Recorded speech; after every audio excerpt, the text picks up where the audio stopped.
guys, so today we have a very special guest. He actually won the Masterchef.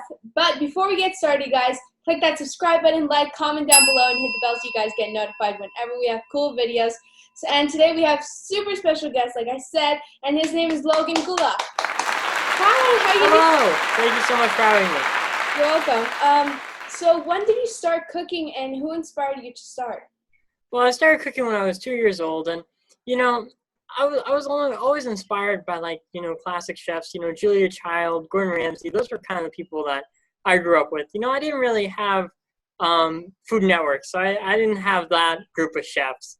But I also got inspired by my mom and how she cooked, and from there I just kind of kept going and going with it, and then got better and better, and then started winning some contests, and then won Masterchef Jr.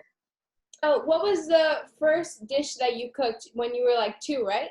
Yeah, it was coffee. That was my main dish. I was a little barista, and so it came out really good most of the time, And from there I started picking up blanket, pasta, just easy things, and then I just got really good at them, and they just started coming out really delicious. And before I knew it, I was like, I should really write my own thing, and that's kind of entered my first contest, and I wrote my own recipe, and that was a big milestone for me because from that point on, cooking really opened up as more than just having some fun in the kitchen and playing with some tools and some measuring spoons and stuff like that. It really turned into this creative outlet, which was really magical. What do you think has been your favorite cooking gig that you've had so far? That's a really tough question. I always loved my TEDx talk. I got to do a TEDx talk about, the art of flavor. And that's always one that really makes me happy personally. I would say also the Roots Festival in Fayetteville. That one was also a really amazing food job because I had to design 2 dishes and serve them and lead a team of chefs.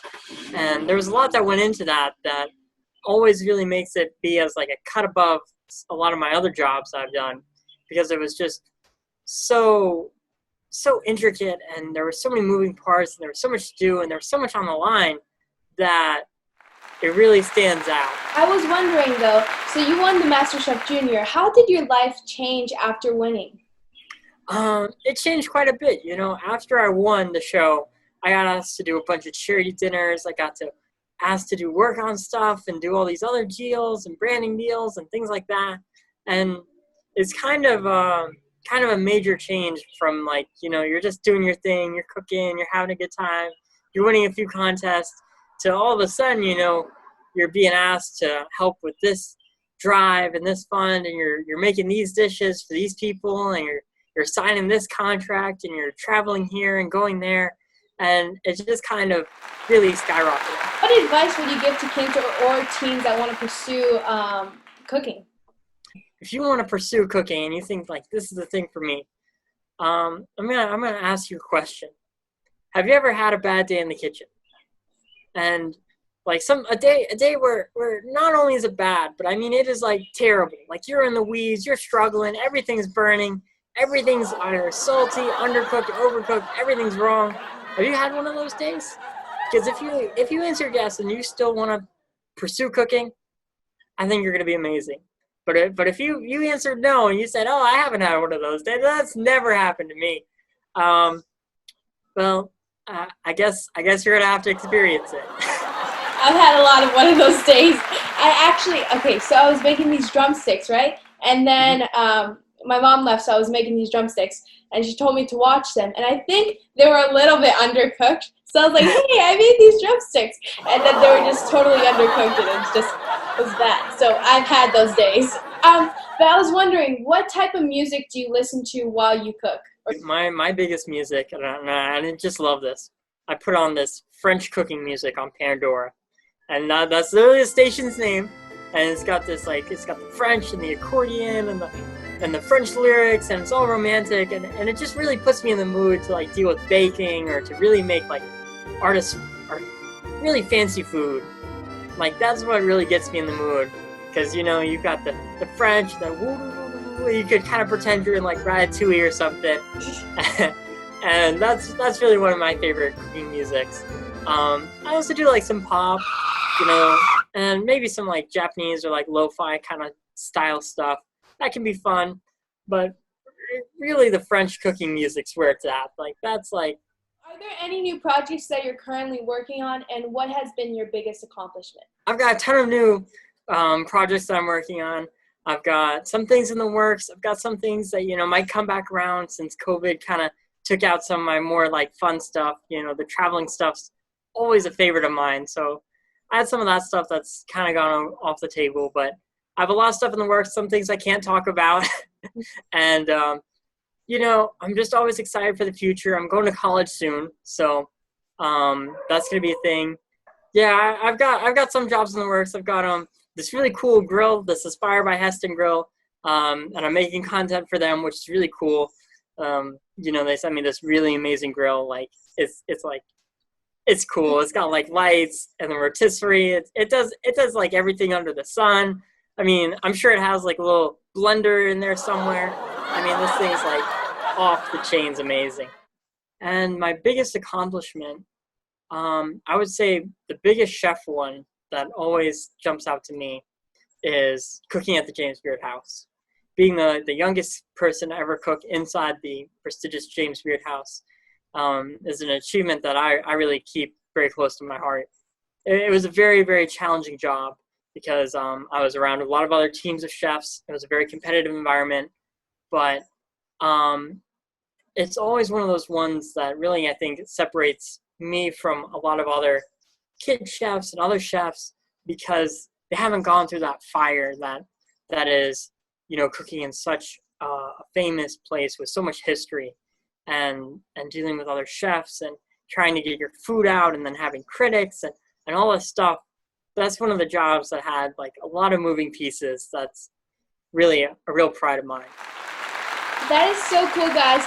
We're about to start our game, and we are doing Cooking Like a Legend challenge. So me and Logan, we have to make Elvis Presley's favorite sandwich. So it has peanut butter, banana, and bacon. Okay, so now I have my apron on, and are you ready? So I'll start the timer. Okay, let's see. And we have 3 minutes to do this. Ready? Yes. Set and go! Okay, 3 minutes. Okay, let's go. Okay, I'm gonna get my food over here. Okay, so I have this. Got my bread. Okay. So I have my brioche, and I have it coated with mayo on the other side, which is going to help give it that kind of sear that butter would, but without kind of same thing. Now I have my banana. I have one banana that I've cut into quarters. So I have my banana here. I'm going to lay it on there. One half and one half. I'm and scared. I also have some bacon here. Oh. Okay. Oh man, you got a lot of work there. Are you sure you're going to finish this in 3 minutes? I don't know. This is quite a challenge. I'm just placing my bacon on right now. Just very casual. Just really feeling the sandwich. I'm not rushing around. And I'm using all natural peanut butter. And let me get out my secret weapon here because you have to bring one out. I happen to have some nutmeg, so I'm gonna grate some fresh nutmeg right onto my sandwich. So nutmeg's a great spice. It goes amazing with those warm peanut flavors. It's a real favorite of mine. I enjoy it. Okay, we have 1 minute and 43 seconds. Smells delicious. It wouldn't be a king sandwich without got peanut butter done. Without a little bit of a drizzle of honey. Now you can see I've just got this really nice dark honey here, really good. And then I'm going to put on the lid here. 1 minute left. Also the brioche. And now I'm going to give my sandwich a flip. Okay, so I have the banana over here. I have the banana going on. Oh my gosh. Okay, so mine's working. My pan could have been a bit warmer, but that's okay. Okay, so the banana, right there, peanut butter banana. Okay, have you run out of time yet? I mean, I think we're getting pretty close. Yeah, but 50 seconds left. Okay, so putting on the bacon. Look, bacon. I didn't cook it that way. Your bacon. All right. Now, are you using a secret weapon like the nutmeg or the drizzle of honey? My hands are dirty. You're stressing me out. Let me get the nutmeg from here. Okay.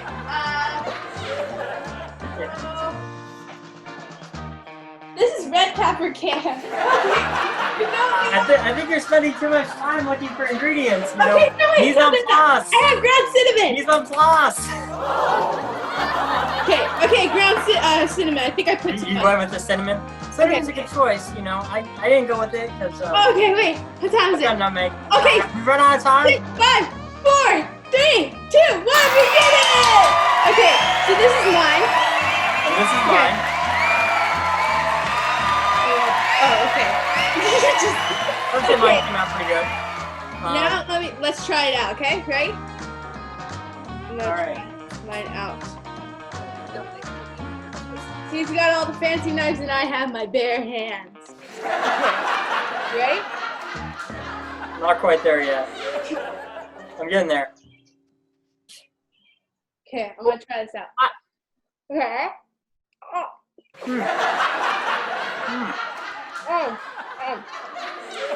I think it could have been a little bit better.